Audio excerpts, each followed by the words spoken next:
बिस्मिल्लाहिर्रहमानिर्रहीम। अस्सलामुअलैकुम नाज़रीन, मैं पाकिस्तान से आपका होस्ट मोहम्मद वकास। जितने भी बहन भाई देख रहे चैनल पर नए तो इसको लाजमी सब्सक्राइब करें, वीडियो को शेयर करें और कमेंट्स भी कर दें, ये आपसे छोटी सी रिक्वेस्ट है। तो चलते हैं नाज़रीन अपने टॉपिक की तरफ। तो आज का जो टॉपिक है वो तहरीक लबैक पाकिस्तान के हवाले से है। और तहरीक लबैक पाकिस्तान के जो जनूबी पंजाब के अंदर नायब अमीर थे और डिस्ट्रिक्ट मुजफ्फरगढ़ के भी पहले वो अमीर थे, फिर इस तरह से ये उनके साथ क्या कुछ हुआ या उन्होंने क्या कुछ किया, ये तमाम चीज़ें हैं जो आप इस वीडियो के अंदर डिटेल के साथ सुन सकेंगे। तो आपने इसको मिस नहीं करना, ये इंतहाई अहम टॉपिक है। क्यों? क्योंकि इस हवाले से हमने पहले भी बहुत सी वीडियोस बनाई कि लोगों को अपने लोगों को एतमाद में लेना है, किसी तरह से वो मुनहरफ ना हो जाए। तो यहाँ पर यही सिचुएशन हुई है। तो यहाँ पर नाज़रीन तहरीक लबैक पाकिस्तान जनूबी पंजाब के नायब अमीर शुएब खान कलंदरानी साहब और ये डिस्ट्रिक्ट मुजफ्फरगढ़ के साबिक़ा अमीर भी रह चुके हैं। और ये यहाँ पर यानी मुजफ्फरगढ़ के अंदर PP 272 से पिछली मरतबा ये ऐसा समझ लें कि NA 183 से मुफ्ती अला बचैस साहब जो थे वो MNA के उम्मीदवार थे और ये जो थे ये MPA के उम्मीदवार थे उसी हल्के के। तो इन्होंने तहरीक लबैक पाकिस्तान को 2018 के अंदर ज्वाइन किया और ये जब ऑपरेशन हुआ आसिया मलूना के हवाले से एक तहरीक लबैक पाकिस्तान के खिलाफ तमाम कारकुनान को गिरफ्तार किया गया। तो ये इनके ऊपर भी कुछ मुकदमात बने, लेकिन ये वकील थे, लॉयर थे, ये अपना आपको मालूम है कि इनके ऊपर फिर उस तरह से मुकदमात तो नहीं बन पाए, ना बनाया गया। और उसके बाद अल्लामा खादिम हुसैन रिजवी रहमतुल्लाह अलैह के हुक्म से इनको डिस्ट्रिक्ट मुजफ्फरगढ़ का अमीर मुकर्रर कर दिया गया, यानी इनकी प्रमोशन हो गई, आगे चलते रहे और ये तहरीक लबैक पाकिस्तान के साथ यानी वाबस्ता रहे। और इसी तरह ये सिलसिला चलते चलते चलते चलते अब एंड पर कैसे हुआ, यहाँ पर इख्तलाफात कैसे हुए, यहाँ पर इनको नाज़रीन ये डिस्ट्रिक्ट मुजफ्फरगढ़ के अमीर थे, यहाँ से इनकी प्रमोशन की गई। एक होता है ना कि किसी बंदे को आप हटा दें या बर्खास्त, नहीं, इनकी यहाँ से प्रमोशन हुई और इनको यहाँ से उठाकर जनूबी पंजाब का नायब अमीर बनाया गया। तो गालबन हो सकता है मे भी कि मेरे पास जो इन्फॉर्मेशन आई हो वो गलत भी हो सकती है। अगर गलत हो तो जो लोग सुनते हैं वो कमेंट्स करके भी बता सकते हैं, लेकिन जो मेरे पास आई कि इनको आज से 3 मंथ पहले क्या किया गया कि जनूबी पंजाब का मुजफ्फरगढ़ के अमीर से प्रमोशन देकर जनूबी पंजाब का जो था वो नायब अमीर बना दिया गया, मुकर्रर कर दिया गया सैयद सरवर शाह सैफी साहब के नीचे, यानी ये वाइस कैप्टन थे। तो इनका क्या होता है कि इनकी ख्वाहिश थी कि ये PP के अंदर यानी जो पंजाब असम्बली का इलेक्शन था हो रहा है, इसमें इन्होंने अपने भी कागजात नामजदगी जमा करा दिए और भी तहरीक लबैक पाकिस्तान जो कैंडिडेट थे, जिस तरह से वो रिजर्व कैंडिडेट भी सब कुछ इन्होंने भी जमा करा दिया और उन्हें भी जमा करा दिए, ये जमा हो गए। तो पार्टी ने जो डिसीजन किया उस डिसीजन में भी ये मौजूद थे।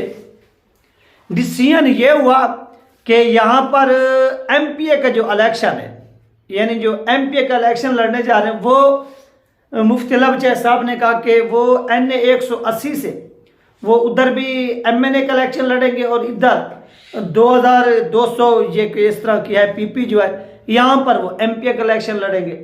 तो इनको MPA की टिकट नहीं दी गई। जब इनको नहीं दी गई तो इन्होंने कहा कि यार मेरी इतनी खिदमत है, मैंने पार्टी के लिए ये सब कुछ किया है और इनके ऊपर आप मुझे साइड नहीं लगा रहे, लिहाजा मैं इलेक्शन लड़ना चाहता हूँ, मुझे यहाँ पर मौका दिया जाए। मेरे वाले साहब ज़ईफ़ हैं, जिनकी 70 साल से ज़्यादा जो है वो एज है, और वो जब आसिया मलूना मसीहा का जो मामला हुआ था उसमें मेरे वालिद साहब को गिरफ्तार किया गया। इसके साथ जब अल्लामा सआद हुसैन रिजवी साहब जो थे वो अरेस्ट हुए, मेरे वालिद साहब को जो 70 साल बुजुर्ग हैं, इलाके के अंदर मुअज़्ज़ज़ शख्सियत है, जिम्मेदार है, जिनका एक नाम है, जाने जाते हैं, पहचाने जाते हैं और हर दौर में वो इलेक्शन में इन रहे, एक सियासी हमारा घराना है, ये पूरा इलाका जानता है, पूरी दुनिया जानती है।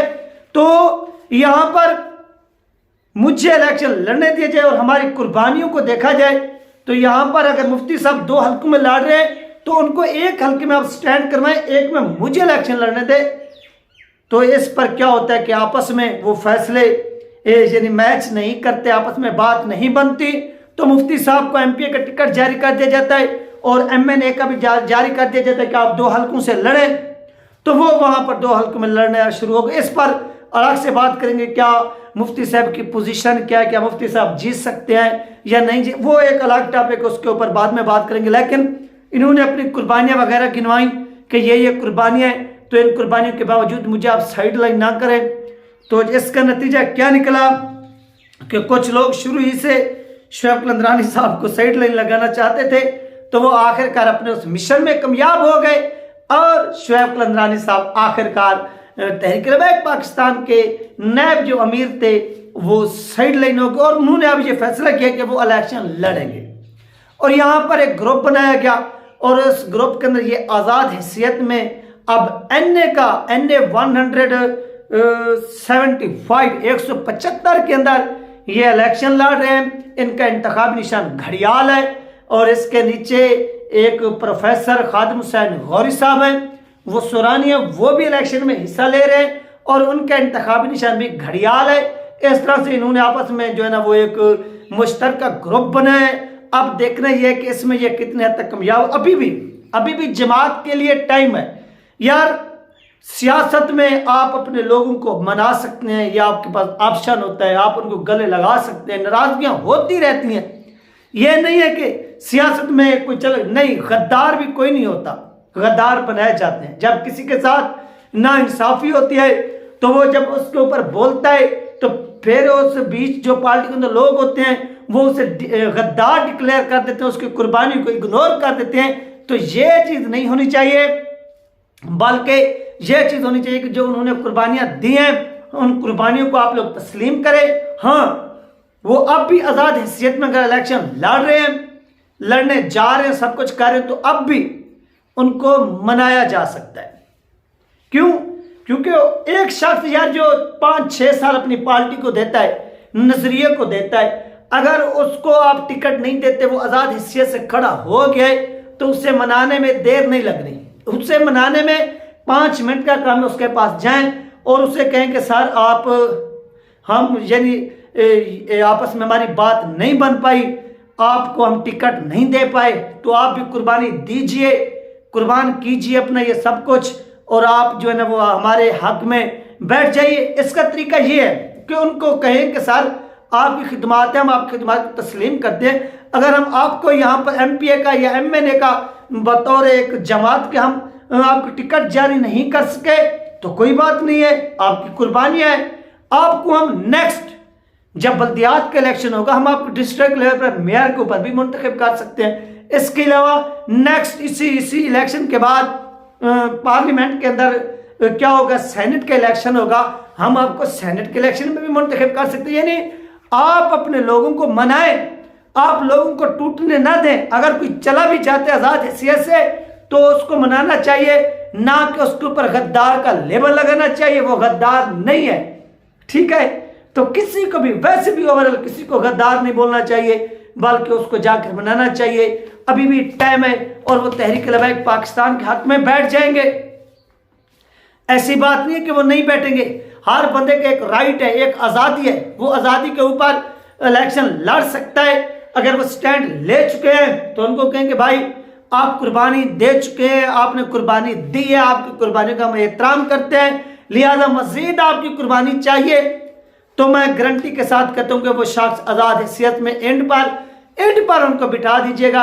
इससे क्या होगा, इससे तहरीक लबैक पाकिस्तान का हल्के के अंदर एक टेम्पो बन जाएगा। जब टेम्पो बनेगा तो उससे आपकी जमात को फायदा होगा, नहीं तो आपका जो वोट है वो लाजमन वो डिवाइड होगा। इससे तहरीक को जो है वो नुकसान है। तो ये वो चीज़ें नाज़रीन जो हो रही हैं और इसके ऊपर मैंने ये वीडियो बनाई और गालिबन उन्होंने जब ये तहरीक लबैक पाकिस्तान की नशिस्त पर इलेक्शन लड़े थे 2018 के अंदर, तो 10,000 के करीब इन्होंने वोट भी हासिल किया था MPA शिप के ऊपर।